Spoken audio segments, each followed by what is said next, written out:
નમસ્કાર. Vocational education અંતર્ગત સમગ્ર શિક્ષા રાજ્ય કચેરી દ્વારા આજ રોજથી આપણે એક નવી બાબતની શરૂઆત કરી રહ્યા છીએ, જેનો હેતુ એ વોકેશનલ ટ્રેનર્સની ક્ષમતાઓનું વર્ધન કરવાનો છે.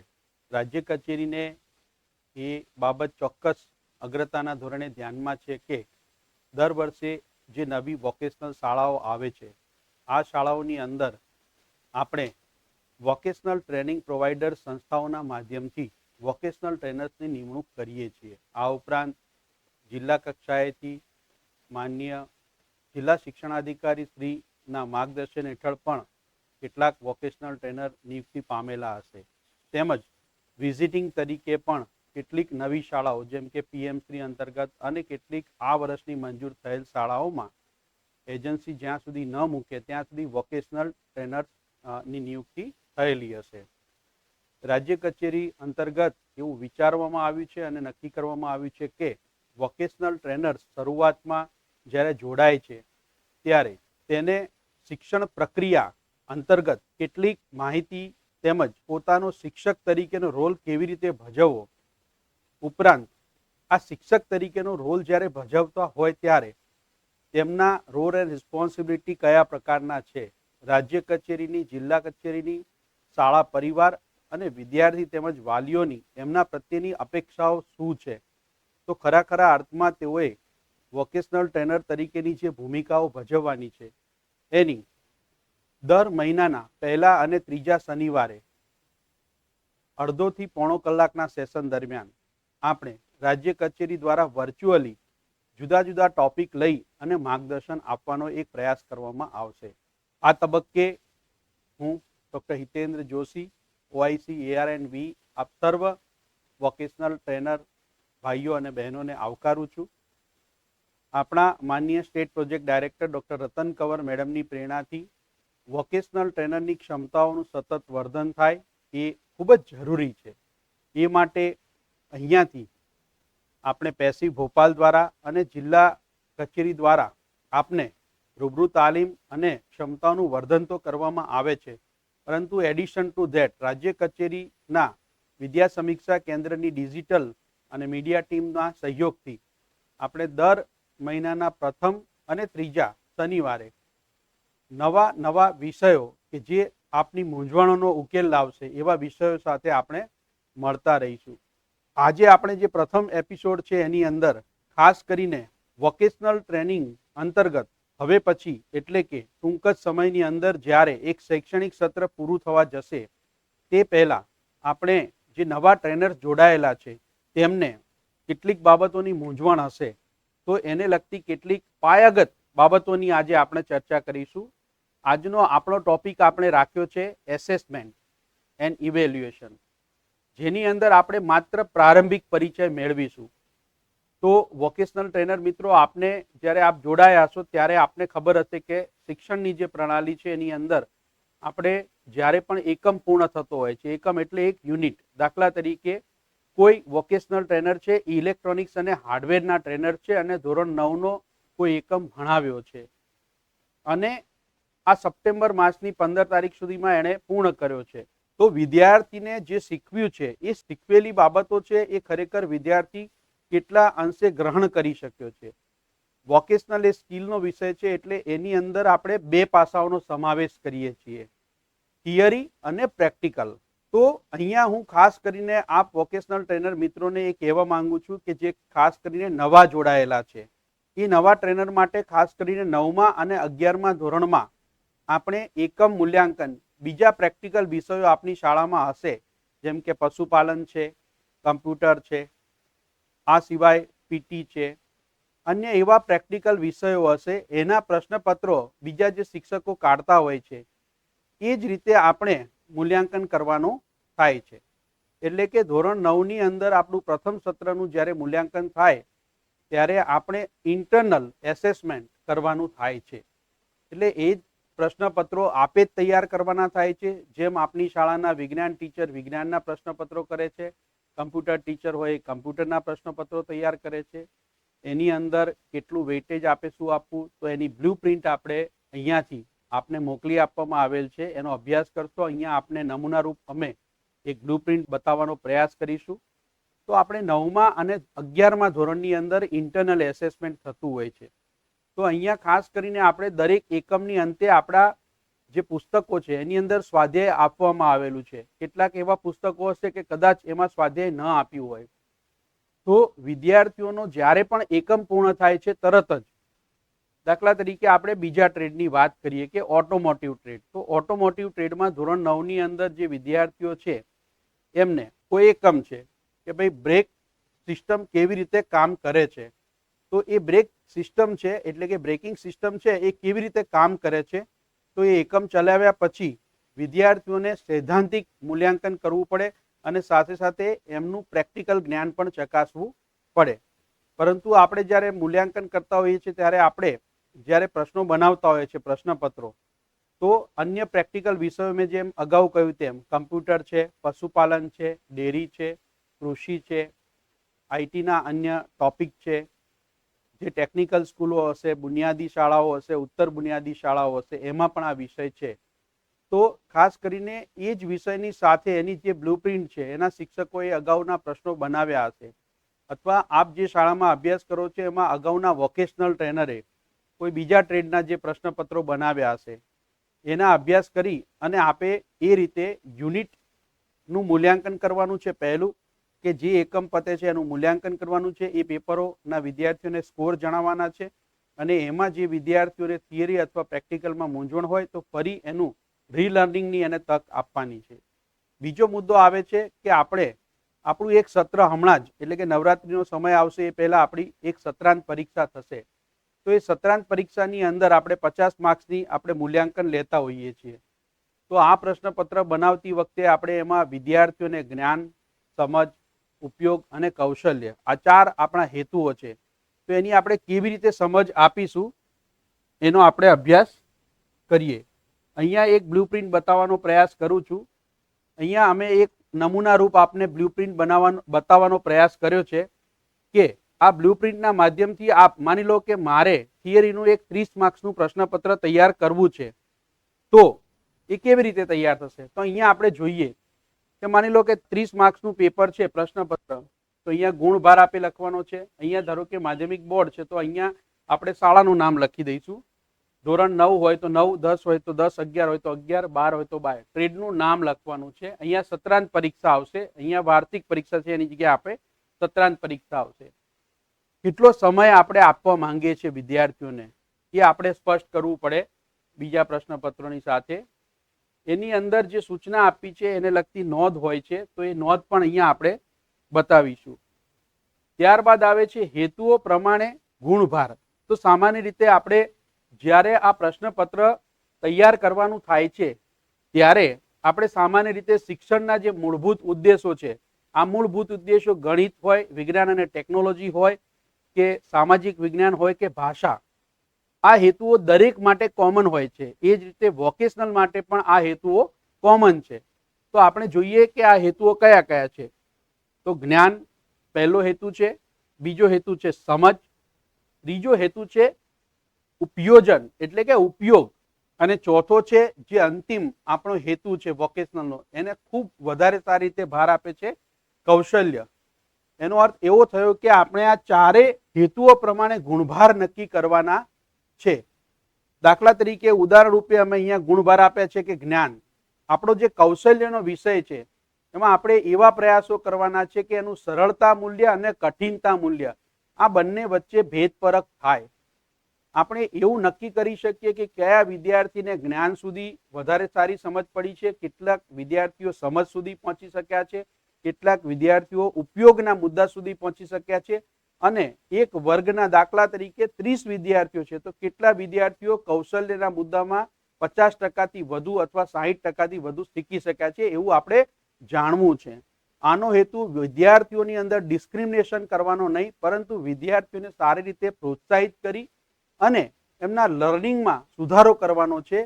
આપણે પેપર એકદમ અઘરું પણ નથી બનાવવાનું, એક પણ સરળ પણ નથી બનાવવાનું, અને પેપરમાં બહારની જે અભ્યાસક્રમ અથવા પાઠ્યપુસ્તકની બહારની વિગતો છે એનો સમાવેશ પણ નથી કરવાનો. આપણે 4 મુદ્દા ઉપર અહીંયા ઉદાહરણ રૂપ જે પેપર મૂકેલું છે એમાં જ્ઞાનને 3 માર્ક્સ આપ્યા છે, સમજને 13, उपयोजनने 4 અને સૌથી વધુ માર્ક્સ આપણે એટલે કે અહીંયા સમજ અને કૌશલ્ય, વિદ્યાર્થી સમજશે અને કૌશલ્ય કરશે, કારણ કે ઉપયોગ કર્યો છે એ ઘણી વખતે આપણે મેઝર કરવું એ પ્રેક્ટિકલ કરીએ ત્યારે જ ખબર પડે.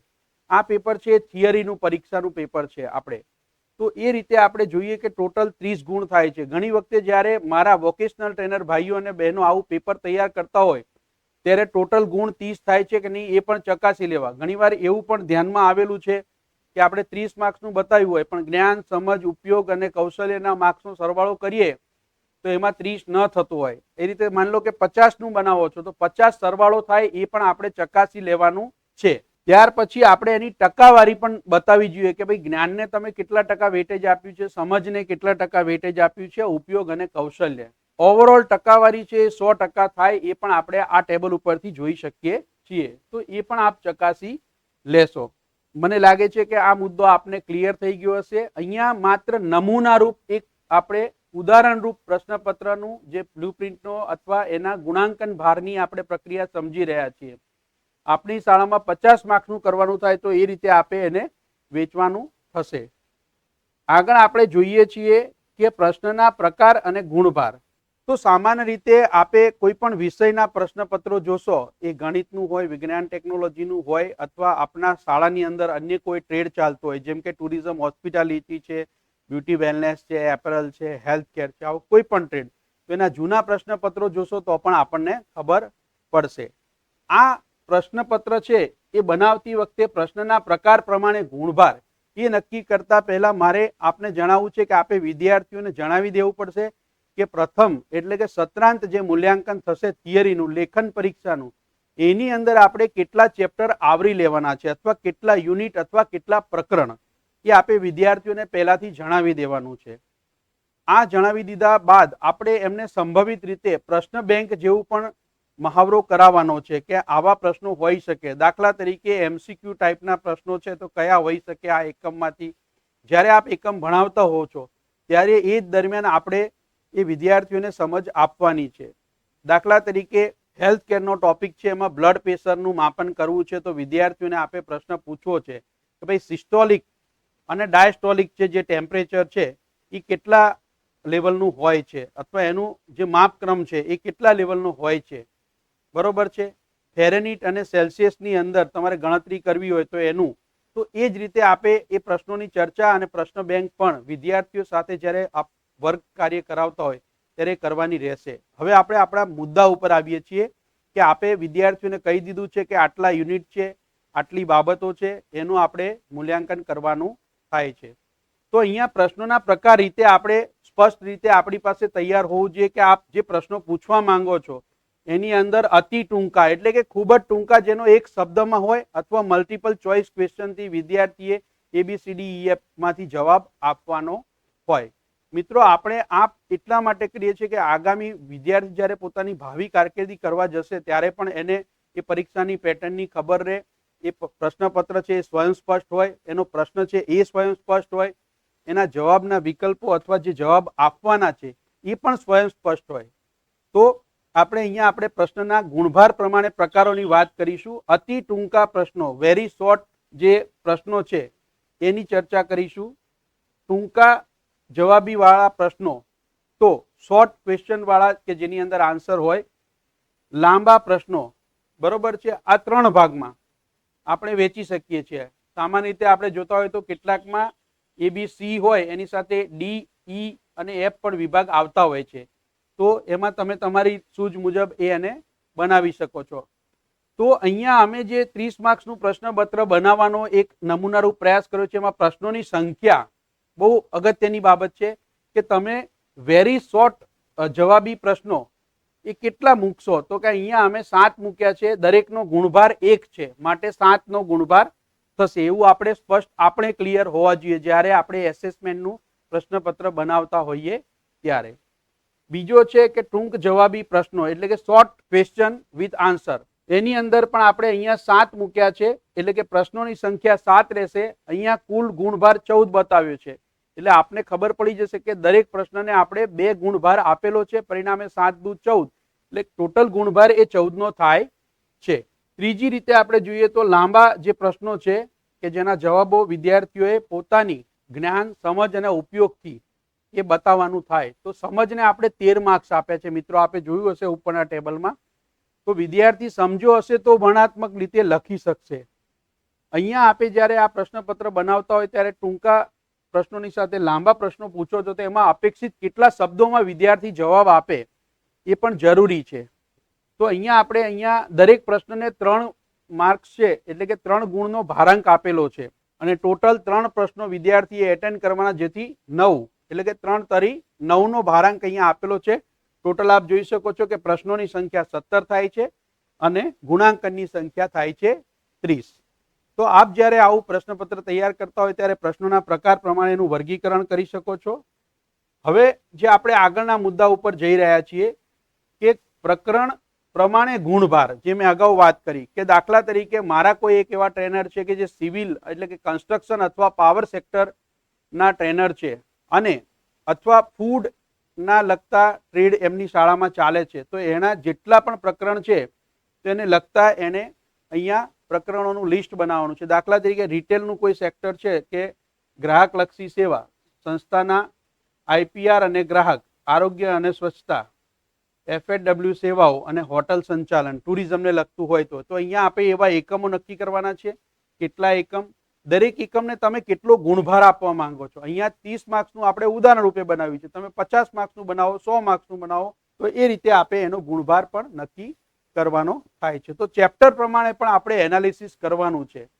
વોકેશનલ ટ્રેનર તરીકે આપણી જવાબદારી માત્ર વર્ગમાં લેસન લેવાની નથી, પરંતુ વિદ્યાર્થીઓ ખરેખર અર્થમાં કેટલું એ ગ્રહણ કરી શક્યા છે, એના જ્ઞાનના સ્તર સુધી કેટલું ગયું છે, સમજના સ્તર સુધી કેટલું ગયું છે અને ઉપયોગ સુધી, એ ચકાસવા માટે આપણે આ એસેસમેન્ટની પ્રણાલીમાં જઈ રહ્યા છીએ. હવે આપને આ જે પ્રથમ તબક્કો હતો એ પૂર્ણ થાય છે, એના આધારે આપણે બીજા તબક્કામાં આપણે જઈએ છીએ. તો આ બીજા તબક્કામાં આપણે એની બ્લુપ્રિન્ટ તૈયાર કરીશું. જેમ એક કોઈ પણ વ્યક્તિ અથવા કોઈ કોન્ટ્રાક્ટર છે અથવા કોઈ વ્યક્તિએ મકાન અથવા ઇમારત બનાવી છે, કોઈ બિલ્ડિંગ, તો એનો લેઆઉટ તૈયાર કરે છે. લેઆઉટ ઉપરથી એને ખબર પડે છે કે કેટલી જગ્યા છે, એમાંથી કેટલી જગ્યા ખુલ્લી રહેશે, કેટલી જગ્યા બાંધકામમાં જશે, કેટલો સ્પેસ કયા વિસ્તારને મળશે, રૂમ માટે કેટલો સ્પેસ મળશે, કોઈ ઓફિસનું બાંધકામ થતું હોય તો એ રીતે. એમ આપણે જ્યારે આપણે પ્રશ્નપત્ર બનાવીએ છીએ ત્યારે જ્ઞાન, સમજ, ઉપયોગ, ટૂંકા પ્રશ્નો, અતિ ટૂંકા પ્રશ્નો અને લાંબા પ્રશ્નો, એને વેઇટેજ કેટલું મળે છે એનું આપણી પાસે એક બ્લુપ્રિન્ટ તૈયાર કરવાનો આપણે એક નમૂનારૂપ પ્રયાસ કર્યો છે. આપ જોઈ શકશો કે અહીંયા આપણે સમય લખી દીધો છે, સેક્ટરનું નામ લખી દીધું છે, ધોરણ લખ્યું છે અને સામે ટોટલ ગુણભાર કેટલો છે. તો આપ જ્યારે વોકેશનલ ટ્રેનર ભાઈઓ અને બહેનો આ પ્રકારનું પ્રશ્નપત્ર તૈયાર કરો ત્યારે બ્લુપ્રિન્ટ તૈયાર કરવી જરૂરી છે. આપને ફરીથી જણાવું કે 9મા અને 11મા માટેની બ્લુપ્રિન્ટ કરવાની થાય છે. ધોરણ 10 અને 12માની બ્લુપ્રિન્ટ ઓલરેડી ગુજરાત માધ્યમિક અને ઉચ્ચતર માધ્યમિક શિક્ષણ બોર્ડ દ્વારા તૈયાર કરવામાં આવેલ છે, એટલે એમાં આપે તૈયાર કરવાનો પ્રશ્ન રહેતો નથી. પરંતુ માની લો કે બોર્ડને કોઈ નવા વિષય ઉમેરાયા છે, જેમ કે અત્યારે આપણે 2 સેક્ટર ઉમેરાયા છે, એક પાવર સેક્ટર અને એક કન્સ્ટ્રક્શન, તો એને લગતા બ્લુપ્રિન્ટ તૈયાર કરવા માટે બોર્ડ દ્વારા આપને તજજ્ઞ તરીકે બોલાવવામાં આવે ત્યારે આપે જો આવા પ્રકારના બ્લુપ્રિન્ટનો અભ્યાસ કરેલો હોય તો તમે એની અંદર એક તજજ્ઞ તરીકે પણ ભૂમિકા ભજવી શકો છો. આપણે મુદ્દાવાર એક પછી એક બાબતને જોઈએ છીએ. કલાક એટલે કે કેટલો સમય આપ્યો છે, કયું ધોરણ છે, કયું સેક્ટર છે અને કેટલાક ગુણ આપવામાં આવ્યા છે. પછી આપણે ટેબલમાં જોઈએ તો સિરિયલ નંબર આપ્યા છે. ફોર્મ ઓફ ક્વેશ્ચન કયા પ્રકારના, તો આપણે જેમ ઉપર જોઈ ગયા એ પ્રમાણે 3 પ્રકારના અતિ ટૂંકા જવાબી પ્રશ્નો હોઈ શકે, ટૂંક જવાબી પ્રશ્નો હોઈ શકે અને લાંબા સબ ટોટલ. ત્યાર પછી આપણે જે 4 સ્તરો જોયા હતા, knowledge, understanding, application and skill, એટલે કે જ્ઞાન, સમજ, ઉપયોજન અને કૌશલ્ય. એની અંદર આપણે પાછા 3 પ્રકાર પાડી દઈએ છીએ કે વેરી શોર્ટ પ્રકારના કેટલા છે, શોર્ટ ક્વેશ્ચન કેટલા છે અને લોંગ ક્વેશ્ચન એટલે કે અતિ ટૂંકા, ટૂંકા અને લાંબા એવા કેટલા પ્રશ્નો છે. દરેક ક્ષેત્રની અંદર આપણે લખી દઈએ છીએ. જે ક્ષેત્રનો જે પ્રશ્ન જે એકમનો પૂછવો હોય એ રીતે આપણે દાખલા તરીકે અતિ ટૂંકા આપણે 4 પૂછીશું, એના ગુણ કેટલા રહેશે તો કે 4, બરોબર છે. અહીંયા બીજામાં અન્ડરસ્ટેન્ડિંગમાં પણ 3 પ્રશ્નો પૂછીશું, એના ગુણ કેટલા રહેશે તો કે 3. કેમ કે આપણે અગાઉ નક્કી કર્યું છે કે અતિ ટૂંકા પ્રશ્નમાં દરેક પ્રશ્ન દીઠ 1 માર્ક્સ આપવાનો છે, બરોબર છે. એટલે કૌંસની બહાર જે વિગત દર્શાવી છે એ પ્રશ્નની સંખ્યા છે અને કૌંસની અંદર જે વિગતો દર્શાવી છે એ ગુણાંકનની સંખ્યા છે. એ જ રીતે આપણે જોઈએ કે ટૂંકા જવાબો આપણે કેટલા માટે એનું વેટેજ આપ્યું છે. અહીંયા આપણે પહેલા અતિ ટૂંકાનું વેટેજ 7 છે, તો 7 ગુણ થાય છે. ટૂંકા પ્રશ્નોનું આપણે જોઈએ તો 2, બીજા 4, એટલે કે જ્ઞાનમાંથી 2, સમજમાંથી 4 અને એપ્લિકેશનમાંથી 4 અને સ્કિલમાંથી 4, એમ ટોટલ આપણે જોઈએ તો ટોટલ 14 ગુણ થાય છે. અને એના પ્રશ્નોની સંખ્યા જોઈએ તો 1 જ્ઞાનમાંથી, 2 સમજમાંથી, એપ્લિકેશનમાંથી 2 અને સ્કિલમાંથી 2, એમ ટોટલ 7 પ્રશ્નોના 14 ગુણ થાય છે. એટલે કે એક પ્રશ્નના 2 માર્ક્સ અહીંયા ગણવામાં આવેલા છે. એ જ રીતે લાંબા પ્રશ્નોને જોઈએ તો કુલ પ્રશ્નોની સંખ્યા 3 રહે છે અને એનું ગુણાંકન છે 9. તો એ રીતે ટોટલ 9 નું ગુણાંકન થાય છે. સબ ટોટલની સાથે આપણે ગણીએ તો જેમ અગાઉ આપણે મેપ કર્યું હતું એ પ્રમાણે ટોટલ 17 નું આપણા પ્રશ્નો થાય છે અને 30 આપણું ગુણાંકન થાય છે. અહીંયા આપણે કોઈ સૂચનાઓ જો દર્શાવી હોય તો બ્લુપ્રિન્ટની અંદર દર્શાવી શકો છો અને એના આધારે આપણે નમૂનારૂપ પ્રશ્નપત્ર તૈયાર કરવાનું થાય છે. અહીંયા આપણે જોઈશું નમૂનારૂપ પ્રશ્નપત્ર. દાખલા તરીકે અહીંયા એક આપણે પ્રશ્નપત્ર તૈયાર કર્યું છે.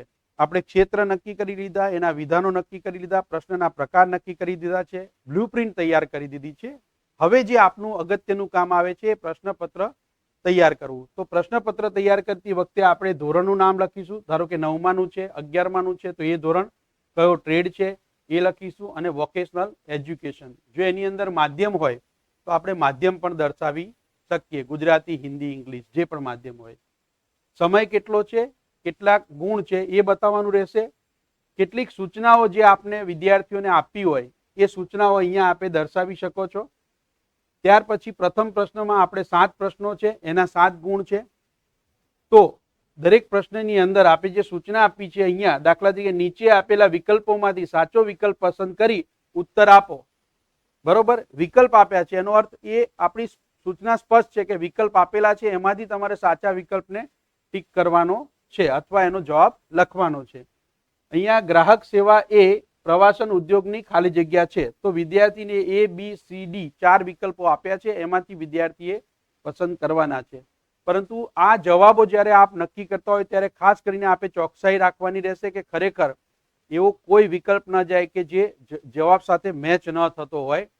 તો એ ખાસ આપ ચકાસી લેશો. એવી રીતે આ 7 પ્રશ્નોના આપણે આપ્યું છે. પ્રશ્ન 2 ની અંદર આપણે જોઈએ તો આપણે કોઈ પણ 7 ગુણભાર અહીંયા દરેકનો 2 નો છે. અહીંયા આપણે જોયું કે પહેલા વિભાગમાં કોઈ વધારાના આપણે પ્રશ્નો આપ્યા નથી. અહીંયા આપણે ટોટલ છે એ બી એટલે કે પ્રશ્ન 2 છે એની અંદર આપણે કોઈ પણ 7 વિદ્યાર્થીએ એટેન્ડ કરવાના છે. તો અહીંયા આપણે એનાથી વધુ 2 પ્રશ્નો આપી શકીએ કે જેથી વિદ્યાર્થીને કોઈ વિકલ્પ રહે. એટલે કે દાખલા તરીકે અહીંયા અમે જે પ્રશ્નપત્ર તૈયાર કરેલું છે અહીંયા બોર્ડ દ્વારા, એની અંદર ટોટલ 9 પ્રશ્નો આપ્યા છે, એમાંથી કોઈ પણ 7 વિદ્યાર્થીએ એટેન્ડ કરવાના છે અને દરેકનો ગુણભાર 2 છે એટલે 14 ગુણ થાય છે. તો એ રીતે આપણે પ્રશ્નો આપવાના રહેશે. બ્લુપ્રિન્ટમાં તમે જે એકમમાંથી જે પ્રશ્ન નક્કી કર્યો છે એ જ પ્રશ્ન એ પ્રમાણે પૂછી શકાશે. એ સિવાયના એકમમાંથી આપણે એ પ્રશ્ન ન પૂછી શકીએ, એ આપણે સુનિશ્ચિત કરવાનું થાય છે. હવે આપણે ત્રીજા એટલે કે જે પ્રશ્ન 3 છે એ લાંબા પ્રશ્નો વાળો છે કે જેમાં 3 પ્રશ્નો છે અને દરેકના 3 માર્ક્સ છે. તો અહીંયા અમે વિકલ્પ તરીકે એક વધારાનો પ્રશ્ન આપ્યો છે કે 4 પ્રશ્નો આપેલા છે, એમાંથી કોઈ પણ 3 વિદ્યાર્થી એટેન્ડ કરી શકે છે. તો આ એક નમૂનારૂપ પ્રશ્ન અમે આપને આજના જે પ્રથમ સેશન છે એની અંદર સમજાવવાનો એક નાનકડો પ્રયાસ કર્યો છે. ફરીથી વોકેશનલ ટ્રેનર મિત્રો, આજનો પહેલો ટોપિક છે એ એસેસમેન્ટ ઉપર છે. ધોરણ 9 અને 11માના જે વિદ્યાર્થીઓનું આપણે સત્રાંત પરીક્ષા લેતા હોઈએ છીએ તો એની અંદર તમને જે નવા ટ્રેનર્સ જોડાયા છે એમને જે મુશ્કેલીઓ પડતી હોય એ મુશ્કેલીઓનો એક નાનકડો માર્ગદર્શક રૂપ પ્રયાસ કરવા માટેનો આ એક સેશન છે. 10મા અને 12માની અંદર ઓલરેડી માધ્યમિક અને ઉચ્ચતર માધ્યમિક શિક્ષણ બોર્ડ દ્વારા આ પ્રકારની બ્લુપ્રિન્ટ તૈયાર કરેલ છે. આ સેશન એટલા માટે લેવામાં આવે છે કે આપની શાળાઓની અંદર જ્યારે આપણે મૂલ્યાંકન કરવું હોય ત્યારે ગમે તે રીતે આપણે પ્રશ્નો બનાવી દઈએ તો એનાથી વિદ્યાર્થીની અંદર ચોક્કસ રીતે અભ્યાસ કરવાની સ્કિલ પણ ન વિકસે અને વિદ્યાર્થીએ બિનજરૂરી વધારે પડતું વાંચવાનું પણ થાય. તો આ બાબતોને ટાળી શકીએ એ માટે આપે ખૂબ ચોકસાઈથી આ બાબતને ધ્યાન રાખશો. આપના કંઈ પણ પ્રશ્નો અથવા મૂંઝવણ હોય તો રાજ્ય કચેરીને આ બાબતે ચોક્કસ ધ્યાન રાખશો. ફરી હું મારી વાતનું પુનરાવર્તન કરું છું કે આજનું પહેલું સેશન છે. આ જ રીતે આપણે દર મહિનાના પ્રથમ અને ત્રીજા શનિવારે વોકેશનલ અંતર્ગત નાના નાના મુદ્દાઓ કે જે આપના મૂંઝવતા મુદ્દાઓ છે, જે અમને જિલ્લા મારફત મળતા રહેશે, એના માટે આપણે મળતા રહીશું. આ સેશનની અંદર જોડાવા બદલ આપ સર્વેનો ખૂબ ખૂબ ધન્યવાદ.